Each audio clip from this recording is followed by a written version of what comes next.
Good afternoon student. आज का हमारा टॉपिक है समास। समास किसे कहते हैं, समास कितने प्रकार के होते हैं और समास की परिभाषा क्या होती है, आज हम इसके बारे में विस्तृत रूप से जानेंगे। सबसे पहले समास। समास क्या होता है? समास का अर्थ होता है संक्षेप में कहना, किसी भी बात को छोटे रूप में कहना अर्थात संक्षेप में कहना ही समास कहलाता है। दूसरे प्रकार से यदि इसकी परिभाषा देखी जाए तो दो या दो से अधिक पदों को आपस में जोड़ना समास कहलाता है, या फिर हम ये कह सकते हैं कि दो शब्दों से जोड़कर एक नया शब्द बनाया जाए, वह समास कहलाता है। तो ये तो हुई इसकी परिभाषा। जब हम समास को विग्रह करते हैं उसमें समस्त पद भी आता है, उसको हम आगे जानेंगे। समास में 6 प्रकार होते हैं समास के, जिसमें पहला प्रकार यहाँ पर दिखाई दे रहा है अव्ययी भाव समास, दूसरा है तत्पुरुष समास, तीसरा है कर्मधारय समास, चौथा है द्विगु समास, पांचवा है द्वंद्व समास और छठवें नंबर का है बहुव्रीहि समास।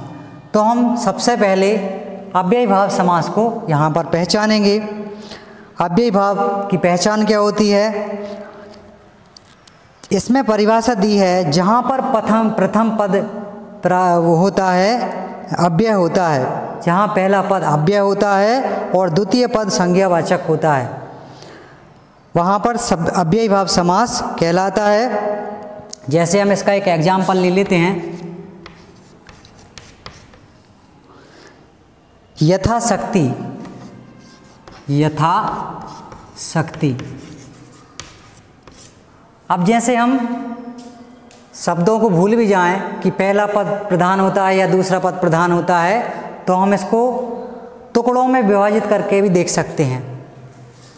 इसको हमने टुकड़ों में विभाजित किया तो यहाँ पर पहला पद जो है वो छोटा है, यथा शक्ति बराबर शक्ति के अनुसार। इसका यदि हम विग्रह करेंगे तो यथा शक्ति, शक्ति के अनुसार। इसको हमने विग्रह किया अर्थात दो टुकड़ों में तोड़ा तो यथा शक्ति, यहाँ पर 2 शब्द दिए हुए हैं और दूसरे में 3 शब्द दिए हुए हैं। तो जहाँ पर छोटा पद छोटा हो, जहाँ पर पहला पद छोटा हो, वहाँ पर अव्ययी भाव समास होता है। यदि आप पहला पद दूसरा पद भूल भी जाते हैं तो हम इसको टुकड़ों में विभाजित करके समास को आसानी से समझ सकते हैं। इसी क्रम में प्रतिदिनम, प्रतिदिन, तो दिन दिन के प्रति, यहाँ पर दूसरा पद जो है विशेष माना जा रहा है, तो इसको भी हम टुकड़ों में तोड़कर देख सकते हैं। दूसरा हमारा जो है तत्पुरुष समास। तत्पुरुष समास में यहाँ पर तत्पुरुष समास को 6 विभक्तियों में विभाजित किया गया है। तत्पुरुष समास की ये परिभाषा होती है कि जिस समास में पूर्व पद द्वितीय विभक्ति से सप्तमी विभक्ति का होता है, जिस समास में पूर्व पद द्वितीय विभक्ति से सप्तमी विभक्ति का होता है अर्थात उत्तर पद प्रथमा विभक्ति का होता है, वहाँ तत्पुरुष समास होता है। जैसे शरणागत, यहाँ पर ध्यान देना, शरणागत, शरण को आया हुआ, इसको हम शरणागत बोलते हैं।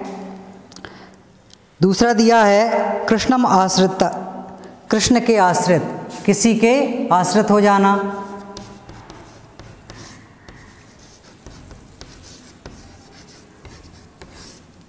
तो अव्ययी भाव समास में जो था पहला पद प्रधान था और यहाँ पर दूसरा पद प्रधान हो रहा है। क्यों? क्योंकि शरणागत, शरण को आया हुआ, तो जहाँ पर दूसरा पद प्रधान होता है वहाँ पर हमारा तत्पुरुष समास माना जाता है। तो ये उसकी द्वितीय विभक्ति हुई। अब हम तृतीय विभक्ति के बारे में बात करेंगे। इसमें पहला पद तृतीय विभक्ति का होता है जो और समास अवस्था में इसका लोप हो जाता है। जैसे मद रहित, जैसे मद रहित अर्थात मद से रहित, घमंड से दूर जो व्यक्ति होता है उसको मद रहित बोला जाता है। विद्याहीना, विद्या से हीन व्यक्ति, विद्या से हीन व्यक्ति को विद्याहीन बोला जाता है। अब यहाँ पे हम चतुर्थी विभक्ति की बात करते हैं। इसमें जैसे आता है दान पात्र, तो दान का पात्र, यहाँ पे कौन सा शब्द अव्यय है? का के की, तो दानाय पात्र, दान के लिए पात्र।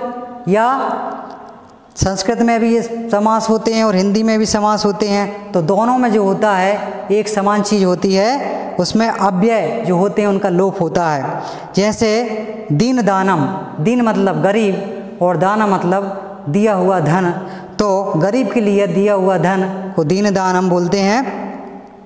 तो दीन के लिए यहाँ पे एक शब्द आया है के लिए, तो यहाँ पर जो अव्यय शब्द है जो छुपा हुआ है, देखिए यहाँ पे दीन दानम, तो दीन मतलब गरीब, दाना माने दिया हुआ धन, गरीब के लिए दिया हुआ धन अर्थात दीन दान कहलाता है। तो यहाँ पर के लिए शब्द छुपा हुआ है। इन शब्दों के माध्यम से ही हम समझ सकते हैं कि यहाँ पे कौन सी विभक्ति है, तो यहाँ पर चतुर्थी विभक्ति है। आप संस्कृत में जाकर देखिए, कारक परिचय यदि आपने पढ़े होंगे तो वहाँ पर के लिए, में पर, काके की, से, द्वारा, से अलग, तो इन यदि कम कारक परिचय को आप ध्यान से देखा होगा तो इन अव्यय शब्दों का वहाँ पर विवरण दिया हुआ है। तो इन शब्दों के माध्यम से हम ये समझते हैं कि इसमें कौन सा समास है। पंचमी तत्पुरुष, जैसे इसमें दिया है पथभ्रष्ट, यहाँ पे हम एग्जाम्पल देखें, उदाहरण देखें। पथ भ्रष्ट, पथ मतलब रास्ता, भ्रष्ट आने उससे हटा हुआ व्यक्ति, कोई रास्ते से अलग हो जाता है तो उस व्यक्ति को पथभ्रष्ट माना जाता है, मतलब रास्ते से अलग। तो यहाँ पे कौन सा शब्द आया है? से, तो से यहाँ पे आ जाए तो ये हमको समझना है, यहाँ पर पंचमी विभक्ति है। और इसकी हम एग्जाम्पल ले लेते, उदाहरण ले लेते हैं।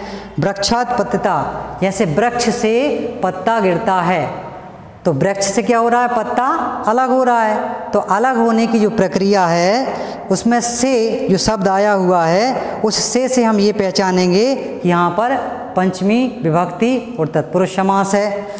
तो आशा करता हूँ आपको समझ में आया होगा। षष्ठी तत्पुरुष विभक्ति में क्या होता है? ईश्वरस्य भक्त, जैसे ईश्वर का भक्त, जैसे हम उदाहरण लिखते हैं ईश्वर भक्त, तो यहाँ पे एक शब्द छुपा हुआ होगा जो आपको दिखाई नहीं दे रहा, परंतु उसकी आवश्यकता जरूर महसूस होती है। किसका? ईश्वर का भक्त, ईश्वर भक्त। दूसरा दिया है राजपुरुष, जैसे हम एक शब्द लिखते हैं राजपुरुष, यहाँ पे एक शब्द आता है राजपुरुष, तो इसका हम सद्धि विच्छेद करेंगे तो राज्ञा धन पुरुषा संस्कृत में भी होता है। और यदि इसको हम देखें तो इसमें क्या छुपा हुआ है?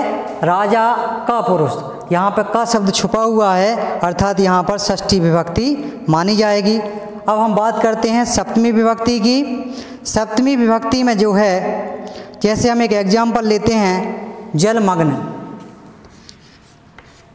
जलमग्न अर्थात जल में मग्न, जो जल में मग्न होता है, अर्थात जैसे हम मछली को ले सकते हैं, तो यहाँ पर मैं शब्द आया हुआ है और जहाँ पर मैं शब्द आता है वहाँ पर सप्तमी विभक्ति माना जाता है। अब इसी क्रम में जैसे सभा पंडित, एक शब्द आया है सभा पंडित, तो यहाँ पे क्या छुपा हुआ है? मैं, जैसे हम बोलेंगे सभा में पंडित, ना कि ये बोलेंगे कि सभा पंडित। तो जहाँ पर मैं शब्द छुपा हुआ है, अर्थात ये कौन सी विभक्ति में आता है? ये सप्तमी विभक्ति में आता है। मैं जो है, कारक परिचय की आप तालिका में देखना कि मैं जो है वो सप्तमी विभक्ति में आता है, इसलिए यहाँ पर तत्पुरुष सप्तमी विभक्ति होगा। तो ये आज हमने तत्पुरुष समास को समझा। इसी क्रम में हम आगे दूसरा समास समझेंगे जिसका नाम है कर्मधारय तत्पुरुष। इसका वीडियो हम अगले पार्ट में बनाएंगे।